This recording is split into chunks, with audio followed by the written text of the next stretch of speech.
Welcome to Leadership on Purpose, the podcast series. I'm your host, Kathryn, and this is where we shatter the status quo and dive deep into the raw, unfiltered stories of those who are embracing their inner alignment. So if you're tired of the cookie cutter approach to success and you crave a life that resonates with your true self, you are in the right place. So join me each week as we uncover powerful insights from those who have had the courage to lean into their purpose, live authentically, and create a life they were made for. This isn't just a conversation, it's a movement. This is a revolution of authentic leadership, where we don't just talk about change, we live it. And you can too. I'm really excited for you guys to meet our guest today. So Jan Lucanus is joining us. I met him at an event a little while ago in LA, and we had this amazing conversation that I'm excited to share with you, and a couple of things that we're gonna do for you. Jan he's a martial artist. He's a filmmaker. He's a head of the U.S. Tai Chi team. He's a champion of push hands. And he is transforming the way that he leads inside and outside of the dojo. So, Jan, thank you for joining me. My pleasure. Thanks for having me. It's funny because when we first started talking and I said, hey, I would love to have you on my podcast. I don't know where we're filming it. I don't know how we're doing this. And in 3 weeks, this kind of all came together. So we're in your town, your hometown of LA, not mine, in Seattle, in this beautiful space. And, I think I listened to the signs, and I think that when you lean into what you think is the right thing, things just unfold. So I just want to say thank you for all the ideas and all the help that you were, and how instrumental you were in getting us here. Oh, well, thank you for allowing me to be the first guest on your podcast. Huge deal.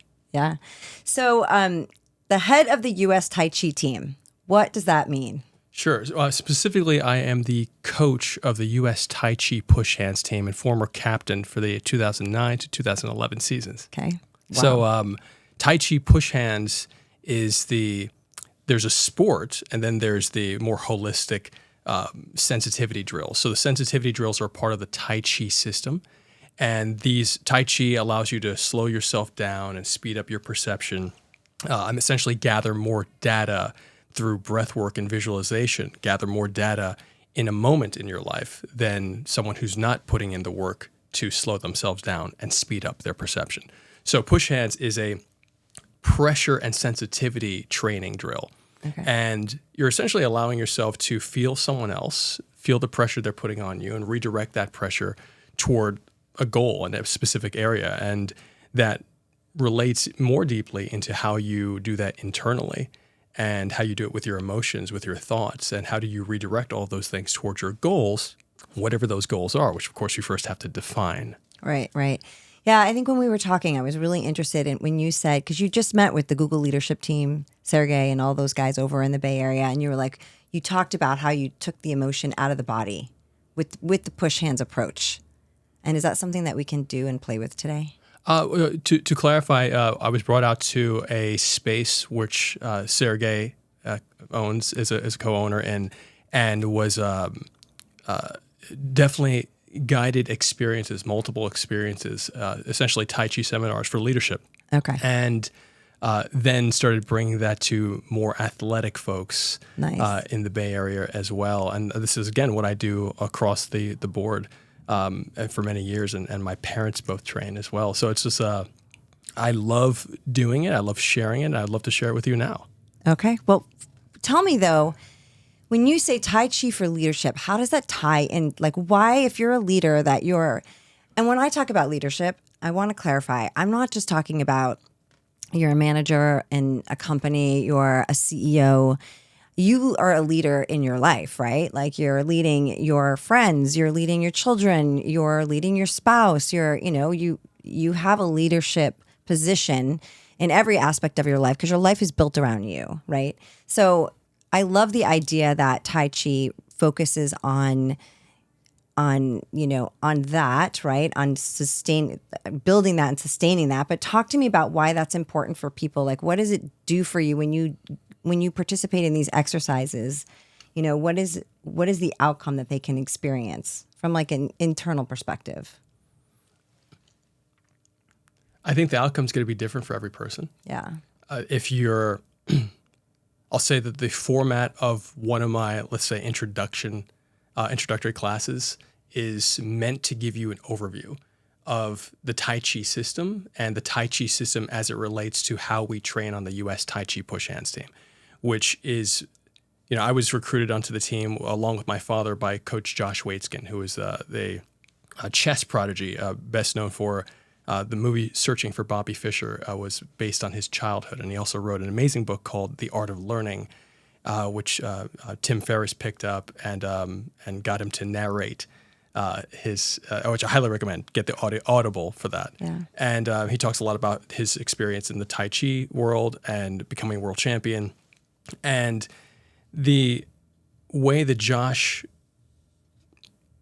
having grown up myself around masters of martial arts of all sorts, especially Tai Chi, Josh's approach was unique in the sense that he would take one thing, he would call it his formula for mastery. You take one thing, you break it down into 3 parts, you train each part individually, then you put it back together, and you've mastered it. Mm. And to be able to do that and allow yourself not only the deepening of the experience of finding within those 3 things, 3 smaller things, and 3 smaller moments to train, and to continue to deepen, but also to be able to have the sense of mastery of a thing, and then to be able to move on to the next thing and piece together your own repertoire. That to me is really, really powerful, because then it allows you to have a sense of pattern recognition. And when you have pattern recognition, you can start to strategize around what your goals are. And that applies to pretty much every area of life. And having done it at the highest level in the world of Tai Chi push hands, which is, again, the push hands, there's the sensitivity, as I mentioned before, but then there's a sport, and that's what I coach. The sport of Tai Chi push hands, the grappling side. It looks like sumo wrestling or Greco-Roman wrestling. It's a very, very fast, explosive sport, and there's 2 games. One you play inside of a ring where you throw someone on the floor or push them out. Yeah. And then there's another one where you play on pedestals, and you have to knock your opponent off the pedestals, or at least get them to lift their foot. Yeah. And so these high-pressure balance games are a litmus test for for the mechanics that you're training, the philosophies that you're training.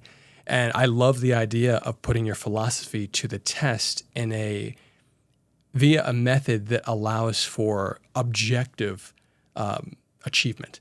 It's like, okay, well, this is actually working when this is actually not working. And when you start to get into the world of objective clarity, where people can actually see, that's why I love martial arts so much and how it applies to pretty much all my strategies across business, entertainment, et cetera, is that everyone knows what a knockout looks like. It's very obvious. So how can you find the obvious wins, the obvious manifestation of the technique, whatever technique, how can you find it? And how can you repeat it? Because if it's not repeatable, it's not competition worthy. So those are really important concepts for me that are woven into an introductory class of Tai Chi, and how I would share push hands, and how I would equate that to emotional strategies that you might have, and emotional and otherwise, across the board, and applying the system to your life. So interesting. And obviously you have such mastery over what you do every day. If there's someone that's watching you... I need more. Well, I definitely need more. But if someone's watching you and they're like, I know that I have this, I'm here, we're all here for some reason, right? I think part of our journey in this world is to figure out, what our purpose is, and then find fulfillment through that purpose. I'm a really big believer in that. And, even in my journey, I think that I thought my purpose was one thing, and I kept coming up against my own internal resistance. And so I had to give myself a little bit of a time out, kind of tear apart my life and rebuild it again. And I'm pretty clear now what that is. But for someone who's, sitting there saying, well, I don't want to rip up my life, but I would like to find my purpose, and I would like to feel a little bit more fulfilled. How did you tap into, like, this is your genius, right? And this is how you are, you're transforming the people around you by giving them these gifts and teaching them that. Like, how did you really tap in to know that this is what I want to do, and this is what I'm here for? You said so many things that I want to touch on, because I think it's really powerful for you to say, to tear apart your life. Yeah. And that is I'm very interested in that's your not a fun narrative. thing to do. I don't recommend it, but it's good on the other side. I completely agree, and I've had to do that myself multiple times.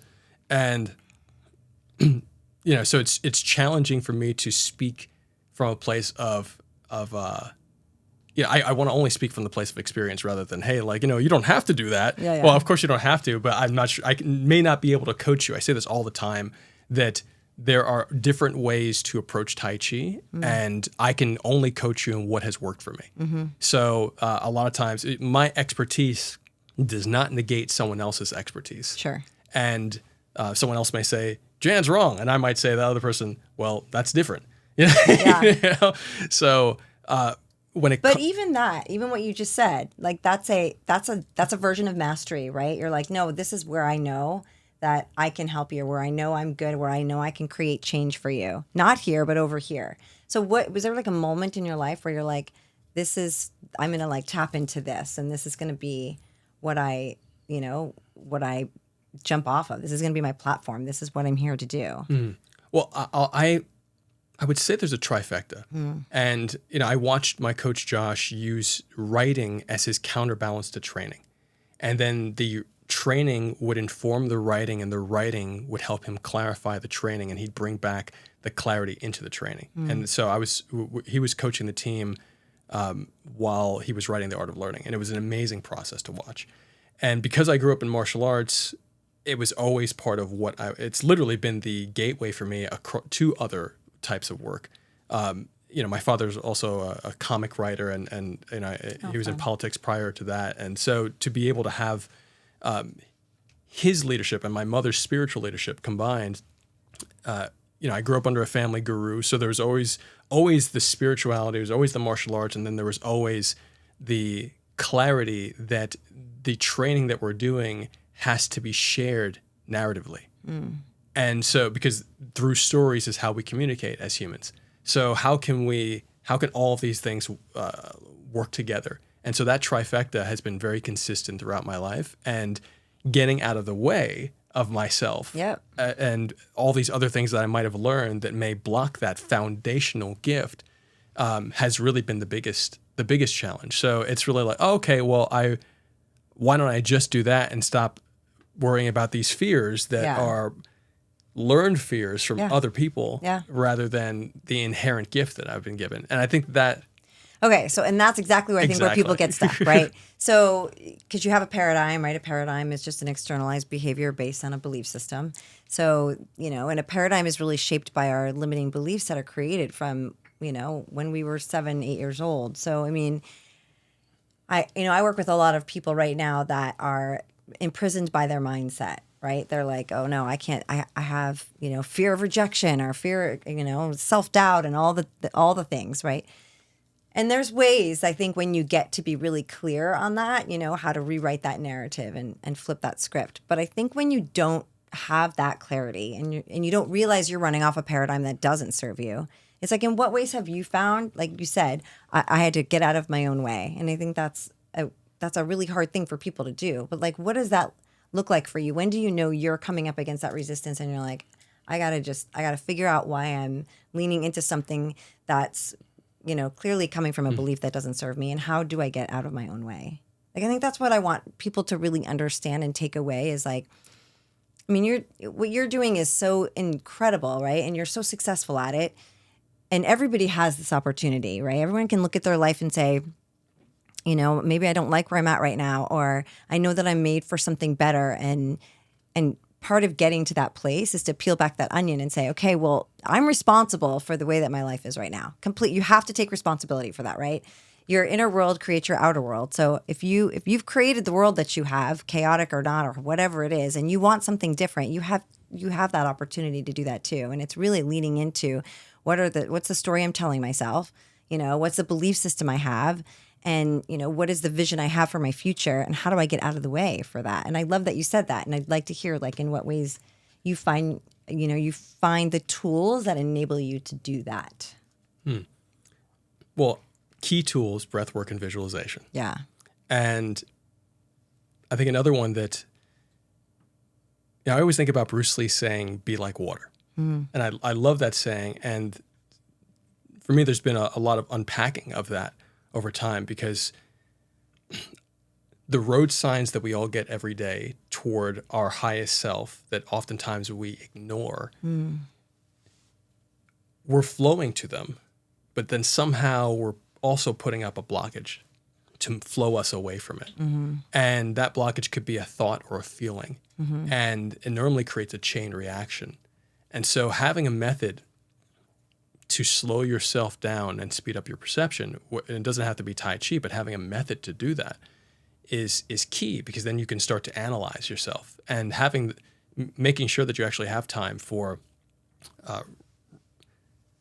reflection, for contemplation, for meditation, which I love the definition of meditation as rising above desires. Like that is meditation. However you achieve that state is a great method, but can you rise above desires? And that doesn't necessarily mean be a monk and sit there quietly and not want anything, but I think more so that you're not affected by the waves of desire in a way that pulls you away from your purpose. So be able to clarify your purpose. And there's all these wonderful folks that I love that have helped me, whether it's Wim Hof or Deepak Chopra. And I think Wim Hof has he did this great post on Instagram about it's okay if you haven't found your purpose, just look to find like the compass of the heart. And I'm that's not an exact quote, but your heart is directing you. And Deepak Chopra always talks about the heart having a higher computing power than the brain. And so I think it's really interesting to recognize your heart as a compass, and what is your heart pulling you? What do you feel pulled toward? And I also love Deepak's idea in the 7 spiritual laws of success, saying that every human being needs an efficient way to generate and store energy. So can you fill yourself enough? Most of the Western exercises deplete you. So how do you fill yourself up enough so that you have the energy to self-analyze, to break down what's happening inside of you for yourself? And if you need to verbalize it, that's great. But I think oftentimes conversations with others before having the conversation with yourself can be another distraction. So there's a lot of people who are like, I need to talk about this with someone. I think that opening up my phone, and for me, doing a self-diary, self-journaling with just audio and speaking to myself, asking myself questions, helps me be devil's advocate to myself. And I like that. It's That's a really powerful process. Yeah, and to be able to, I'll do this probably once a week, sometimes more if I need it. Yeah. And and these are just for me. It's just for me to figure out myself. Yeah. And if I keep on asking these questions and keep on testing reality, you're going to see different results. And if you don't like one result, you can just change the behavior to a different result. Right. And I kind of think it's hard for a lot of people to understand how easy it is to change, right? It's a decision, and you should lean into that.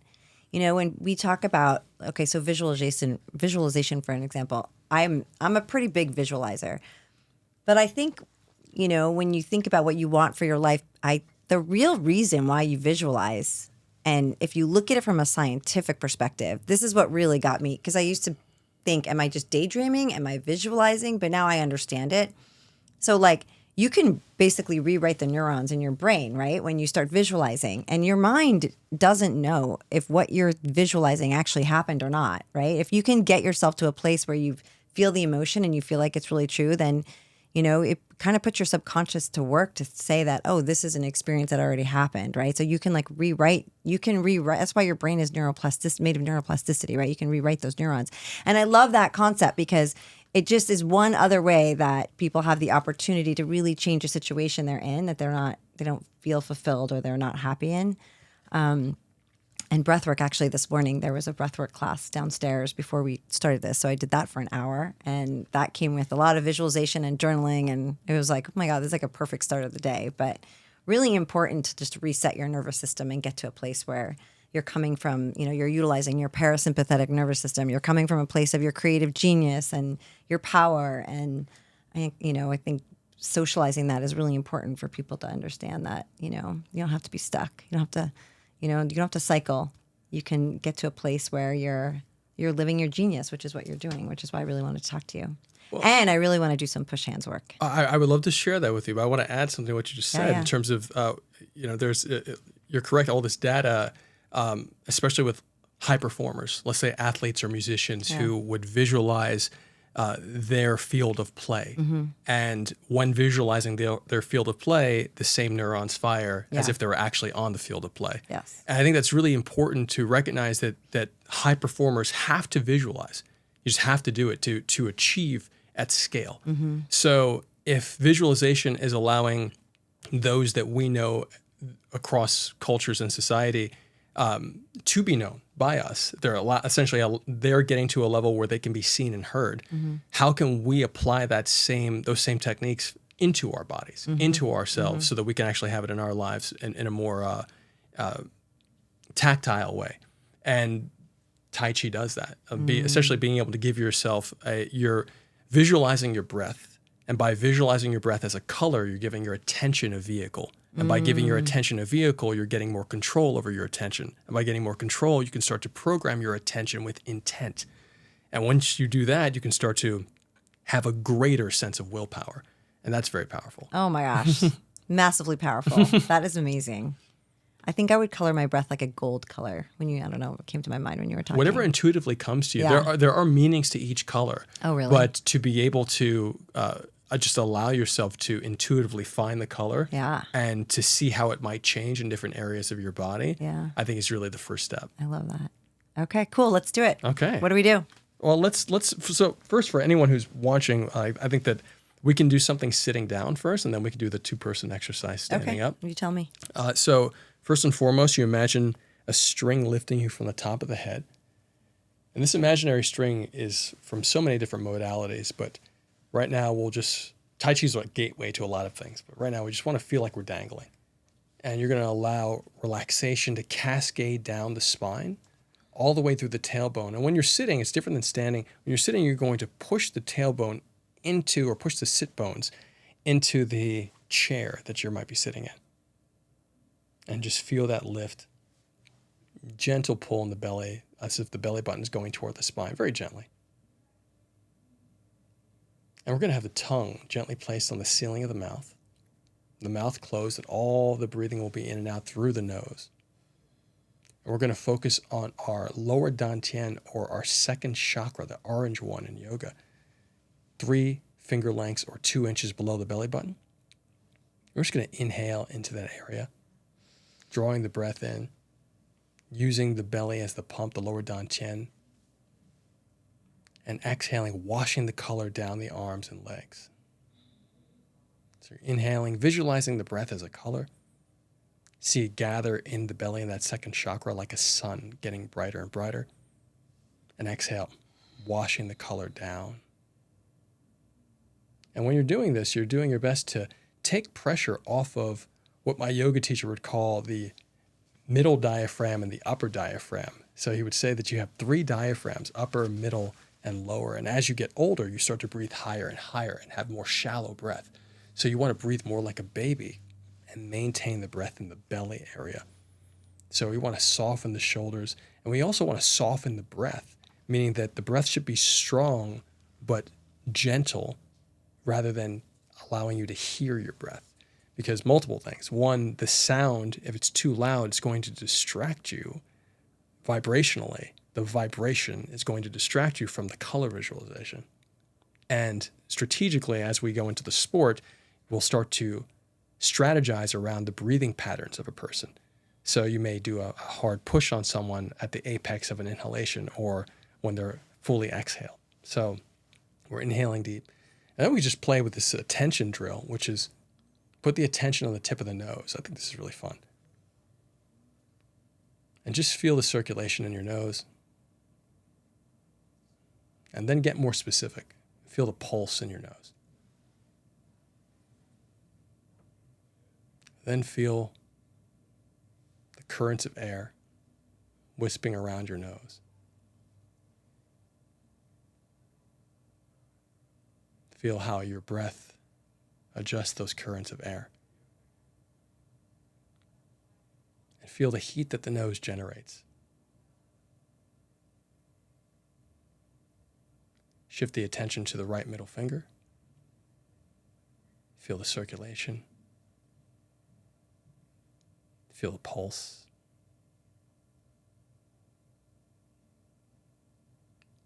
Feel the currents of air in the room wisping around the finger.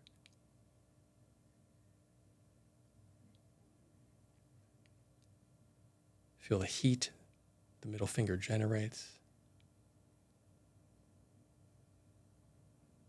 coming from the finger and experienced by the other fingers. And notice what we're doing here. It's almost like we're listening to a song and choosing what parts we enjoy the most, whether it's the vocals or it's a particular instrument. Our attention, we can go through the different sounds, the vibrations in our body, and we can scan for what we might be looking for, very specific things. I think it's really beautiful to be able to do that inside. And let's shift the attention to the left middle finger. What should we be looking for when we're scanning the inside of our body?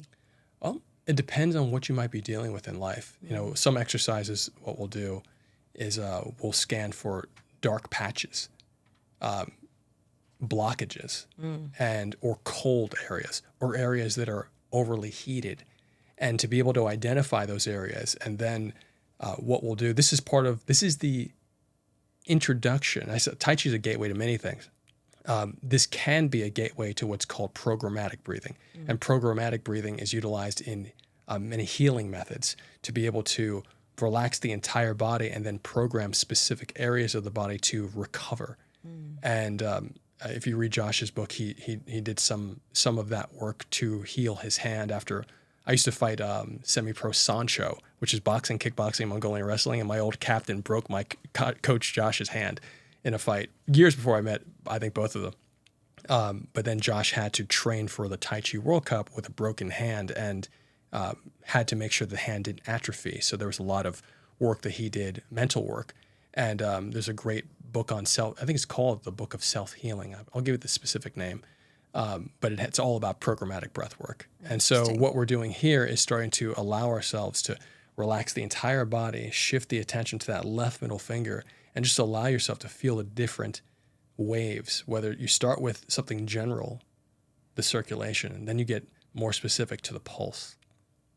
And then you go into feeling around the area, which is why we're looking for the currents of air. And then you start to allow that area to be more clear in terms of the heat, what it generates and how it's experienced by the areas around it. Then you expand the awareness to both middle fingers so that you can feel both at the same time. And the expansion of awareness really is the end goal for all this stuff. It's like, how can you walk into a room and claim space? You can only claim space if you've expanded your awareness enough to recognize you can claim space. So, you know, I believe every human being, I think that us as a society, as a human race, I believe we have superhuman capabilities, all of us. And they're all latent. And it's because of how we're educated, how we're trained. And how can we build systems that allow us to touch those things on a daily basis? How can you bring the breath work and visualization to your... Yes, that's so good. In high school, when I really started getting into, I grew up in a Tai Chi family, but I stopped training.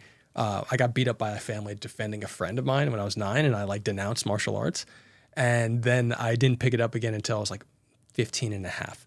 And so when I started doing it again, I really started connecting to the visualization more than anything else. And it made more sense than anything I had previously focused on.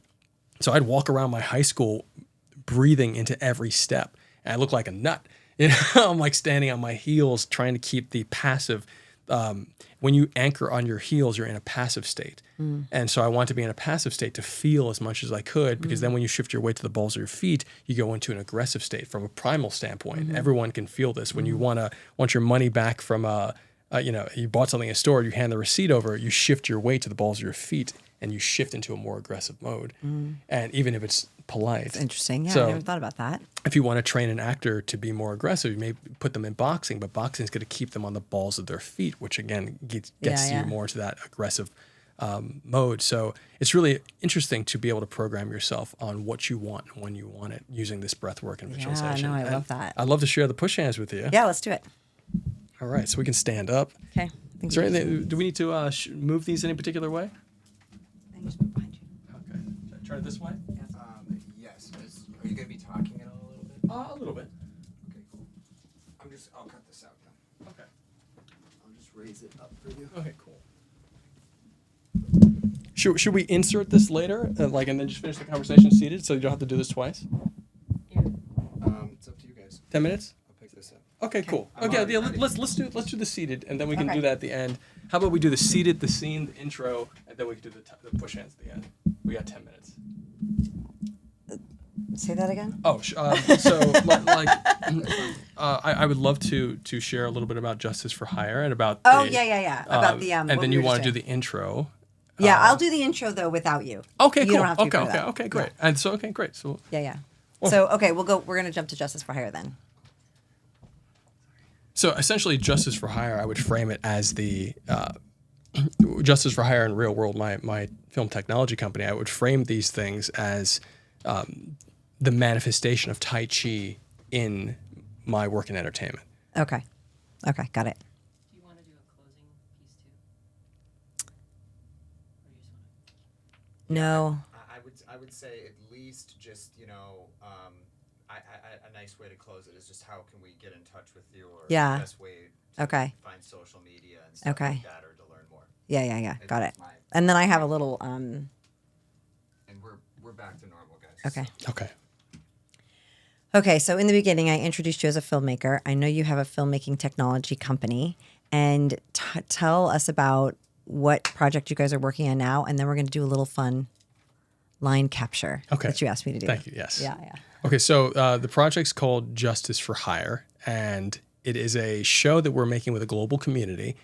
The concept is like Uber for heroes, where you can hire a hero or become one and get paid. So anyone can join the cast of this show right from their phone, and you go to justiceforhire.com to learn all about it. You can access the app from there. It's a progressive web app.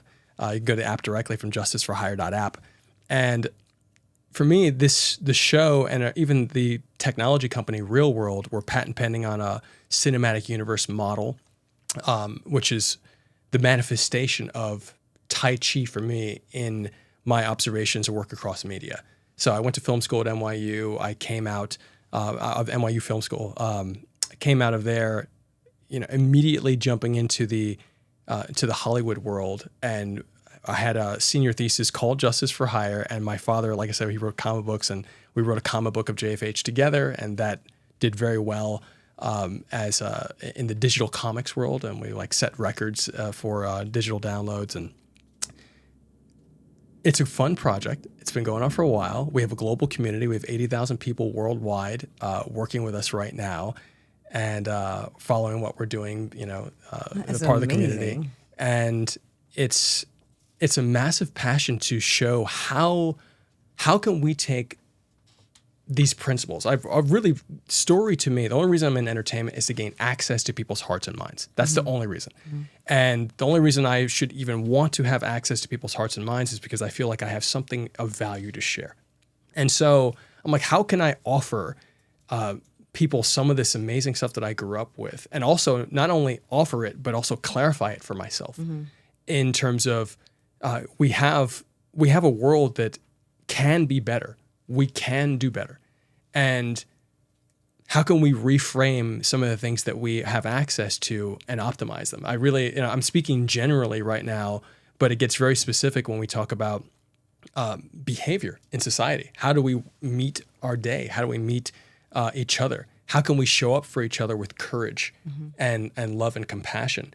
And one of the big issues that I've had with superhero narratives since I was a little kid was that there was always, it seemed like there was fighting between the heroes and between fighting Right. There's all this infighting, and oftentimes the superhero narratives, they start at the status quo, they go through this whole drama of saving the world, and then they save the world to return to the status quo, and we're not actually better as people oftentimes in these narratives.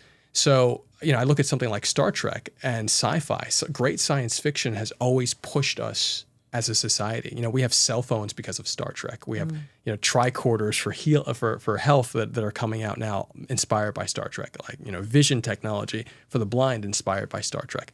So, I say to myself, how can you use the superhero model to essentially get an effect on society that not only allows us to be inspired, but actually take something into reality in a tactile way. And that's where the Tai Chi comes in. everything we do with Justice for Hire, when it comes to our events, we always start with Tai Chi. We always slow ourselves down to speed up our perception so we can create. We're doing live action scene events now, so we can create action scenes together as a community. And we'll do them at Comic-Cons, and we're doing them at film festivals, and we're doing them on our own now here in LA. And anybody can be involved. Anybody can be involved. Anybody. It doesn't. We have some professional actors, some professional fighters, and more. But most of our community is just people who want to be a part of something, be a character, their own character in a shared story, because we're all in a story together on Earth. So we're framing. Simulation. Okay. Yeah, we look at a social network as a story we're all telling together, but it's not normally framed that way. So we built an app that's a cinematic social network that allows us to tell a story together intentionally. Yeah. And the whole concept is, how can we transform ourselves in this world of heroism? How can we make a world where people show up as heroes in their own lives for each other when someone needs something? I had to stop in real life. I had to stop an attack at a church last year, and I was reminded. There was unfortunately a homeless man who had some mental challenges, and I was at my family guru's gathering at a church, and I was the only able-bodied adult that could do anything. And so I've always had very good relationships with police, law enforcement, and military because of my martial arts background. But that doesn't mean that it took like 45 minutes for the cops to come, and I was holding a guy for 45 minutes. Oh my gosh. And so, I look at these moments in our society, and I'm reminded that it's the stories we tell ourselves that influence the systems we build. So how can I use story right now to cause transformation, and for people also, first and foremost, to have fun, become a better version of themselves, but also know that the best stories give us the tools to build a better society. That's how story has always been utilized since the foundation of human storytelling. That's meant to give the morals and values to the tribe so that we can spread these morals and values through our culture and uplift more. So how can I return to that in a very intentional way? And that's what I'm doing my best every day to do with Justice for Hire, myself and the team. Okay, and we'll make sure that we add all this stuff in the show notes so that if somebody wants to join, they can download the app and figure out how to be part of that. But what line did you need from me? So right now we just started doing kids events. Okay. And these kids events, we're training them, and it took me a long time to feel comfortable doing this, because I was like, wow, like little kids, I don't want this to be a satire. It's not supposed to be like really crazy, over the top action. We're actually doing our best to create a world of nonviolence. Yeah. So how do you create a world of nonviolence? To me, it is the ability to influence greatly allows you to choose how to influence. Meaning that if you have the great power can be used constructively or destructively. So I think martial arts and martial training is very important. So we're training the kids framed in this way. So now we're training kids to be vigilantes? No, we're training kids to be heroes, so we don't need vigilantes.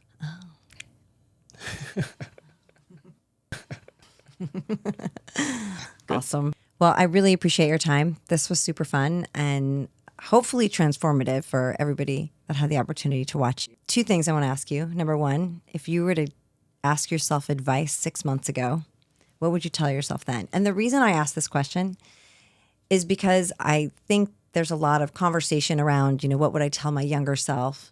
What would I tell myself, in college? But we change every day. We evolve every day. And it doesn't really take that long to make a big change in your life. So if you were just to take Jan 6 months ago, knowing from where you are now and think of the evolution you've had, what would you tell that person? You already resonate. Oh, I like that. You already resonate. Keep going. It's good. That's good. Okay. And then tell everybody how they can find you.